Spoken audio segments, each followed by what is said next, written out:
All right, week three NFL. Thursday, we get started off with the Jets at Cleveland.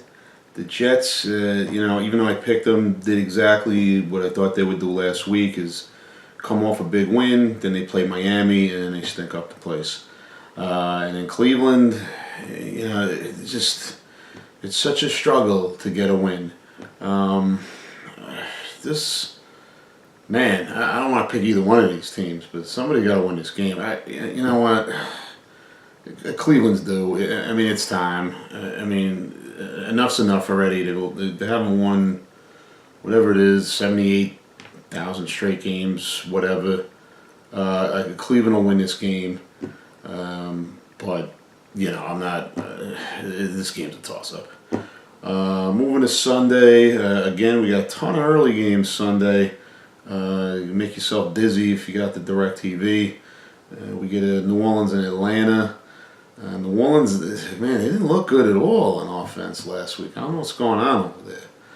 But then they rallied. They get Kamara the ball, get a break from Cleveland, and then they go win the game. Atlanta gets a nice win at home. Big game, obviously, divisional matchup. I'll take the New Orleans. I still think they're one of the top three teams in the NFC. Atlanta's without Devonta Freeman, but Tevin Coleman fills in pretty nicely. By the way, I didn't trade for Devonta Freeman in one of my leagues. Like I said, I was going to. I had a nagging suspicion he was going to be out for a couple weeks, so we just held off on that. San Francisco at Kansas City. Pat Mahomes. I mean, this guy. He's just tearing it up right now. I mean, people are offering all kinds of crazy stuff in the fantasy leagues to try to get him. And listen, I'm excited about him too. I mean, I don't own him in any of my leagues, but he's looking real good. But I'm gonna throw a huge wet blanket on this thing. If everybody forgets, the Chiefs got off to a real hot start on offense last year. I think they were 5-0 or whatever it was. Offense was on fire with Alex Smith, couldn't be stopped. And then eventually they fizzled, and then as usual, couldn't win a playoff game. So, before we get too excited about Mahomes, just keep that in mind. San Francisco had a nice bounce back win last week. I'm gonna take the Chiefs here though. In this one, I'm going against Mahomes in one of my leagues, so I'm just keeping my fingers crossed that they can somehow slow him down. Oakland at Miami. Raiders 0-2. The Dolphins are 2-0. Oh wow. I mean, the Raiders looked a little bit better on offense last week, and then they find a way to lose the game. Miami's just playing a tough defense right now. Control the clock. Tannehill's making a couple plays. I'm gonna take Miami in this one. I just think the Raiders are they just did it for a long season. They'll have some games here and there where they light up the scoreboard, but I think Miami's a little bit better team, and they'll get the win. Buffalo, Minnesota, again, fantasy defense is just going to turn into who's playing Buffalo every week. And, again, if you got Minnesota, which you should have in at least one of your leagues, this is a nice week to score some more points. The Bills had a little bit of life at halftime, but probably only because that guy retired at halftime, so they probably were a little fired up. I don't think anybody's retiring at halftime of this game, but it's not going to matter because Minnesota's going to run all over this team. Indianapolis at Philadelphia. Colts, and again, last week against the Redskins, Redskins, not a great offense, but I was surprised, the Colts were able to basically shut them down the whole game. Philly's got some injury things going on now. Ajayi may not play. Wentz is coming back, but that guy hasn't played since whatever it was, week 11 last year, coming off of ACL. He might be rusty off the bat. They still got Jeffries out. Mike Wallace. Not that he did anything in the first two games, but now he's out. So, Philly will probably pull this game out.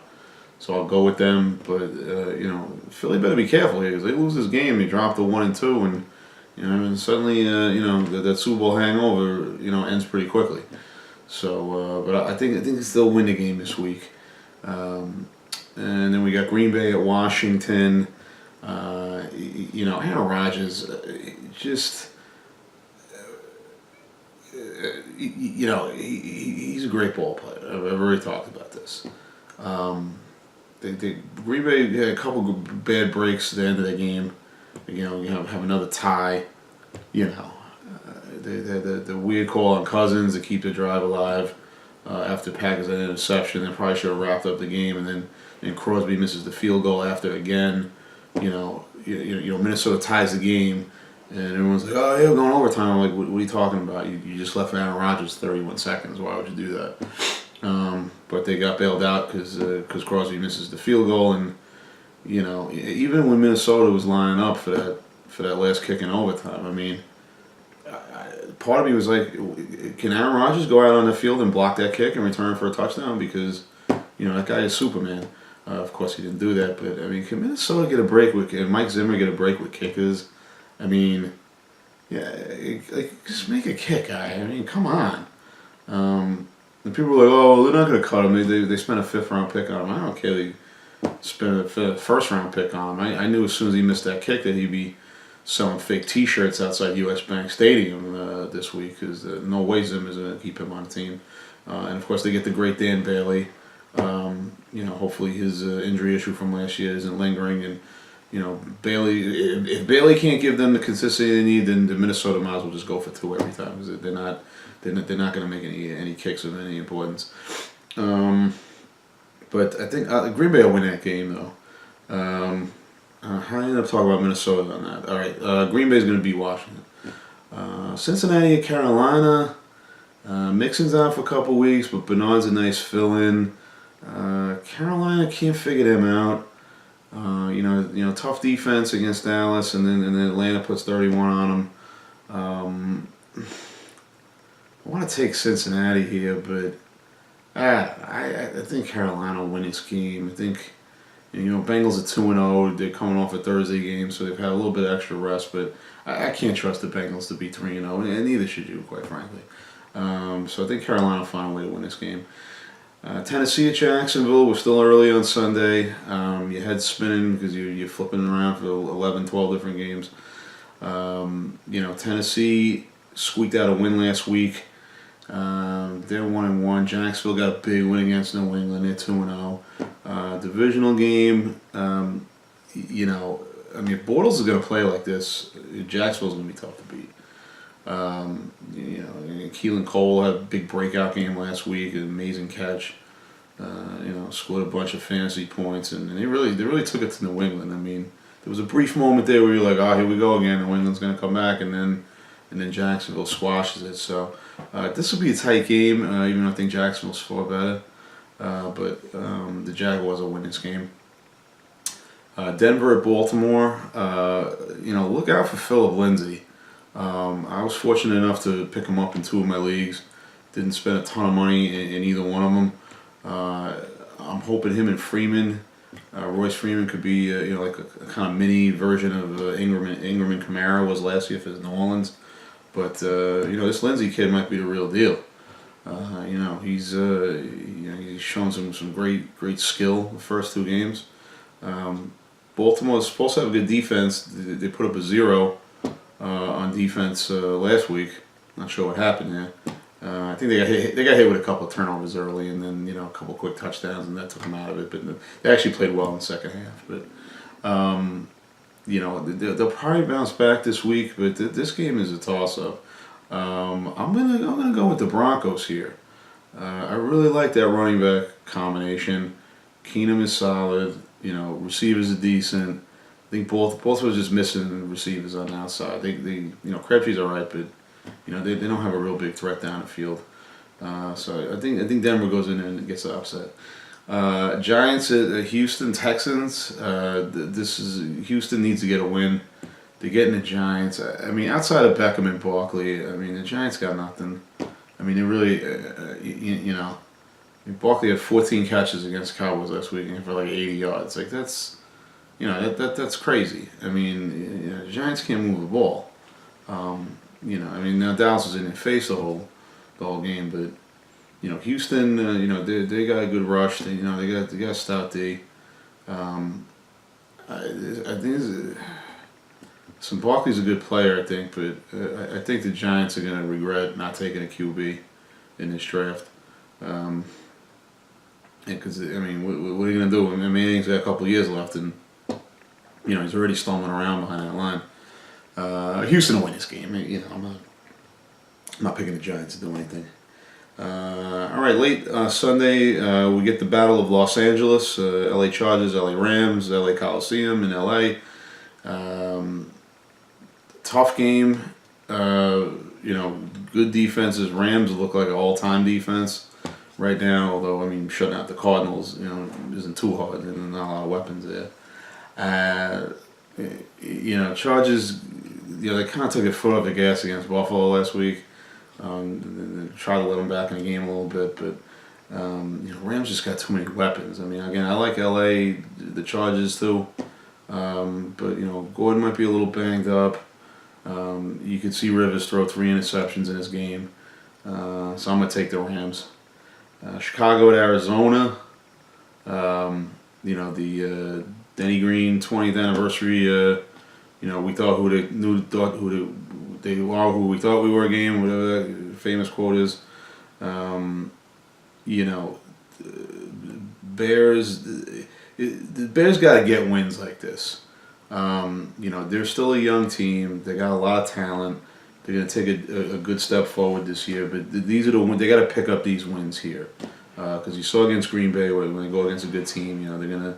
You see them having another late game meltdown, but it took care of getting business against Seattle, who's they're not the old Seattle.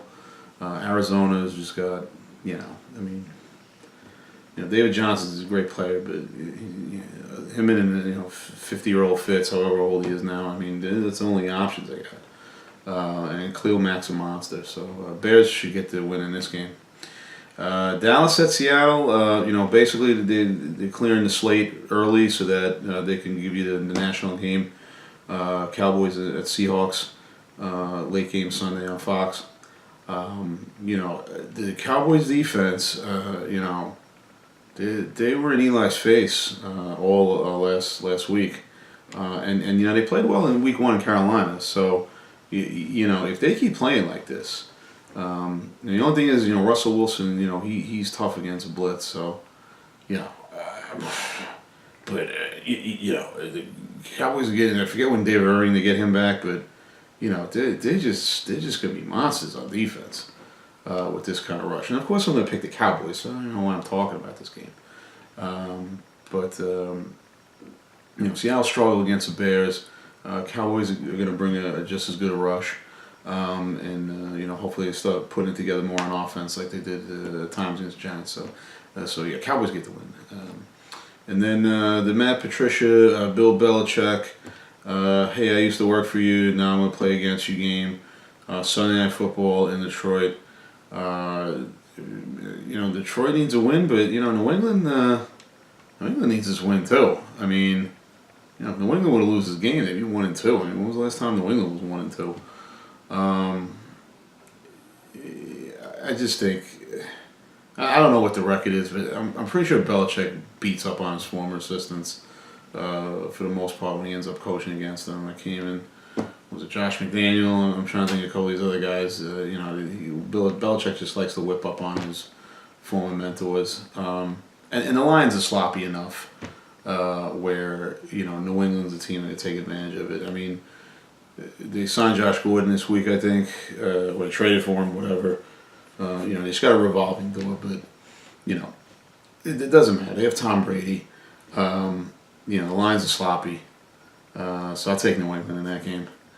And then Monday night, Pittsburgh at Tampa Bay. I mean, this could be like the greatest fantasy game in the history of fantasy right here. I mean, you got some... obviously you got your regulars in Pittsburgh. I mean, Connor's filling in for Bell, but he's been great this year. Is it possible both teams to score 60 in this game? I mean, is it just gonna be like a 7-on-7 flag track meet? Not a lot of defense on either team. Big play guys. You got Ryan Fitzmagic. you know, obviously he's got the swag coming out with that, that outfit in the post game. I mean, this is fantastic. That's the kind of stuff, that sparks a Cinderella upset type season like Tampa Bay's. They're putting it together. I mean, nobody even cares when Jameis Winston's coming back. They're like, nah, Jameis, go take another Uber ride, Jameis. We're all right. So I mean, this is going to be a high scoring game. If you've got anybody in fantasy in this game, congratulations. Man, I feel like Pittsburgh should win this game, but I'm not betting against Tampa right now. There's some, sometimes the team starts off the year, they get some magic, and they ride it the whole year, and it looks like Tampa's got it this year. So I'm gonna take Tampa to win this game. So there you go, week 3. All right, we'll talk to you all Sunday. Cowboys at Seahawks, and all right, fantastic then.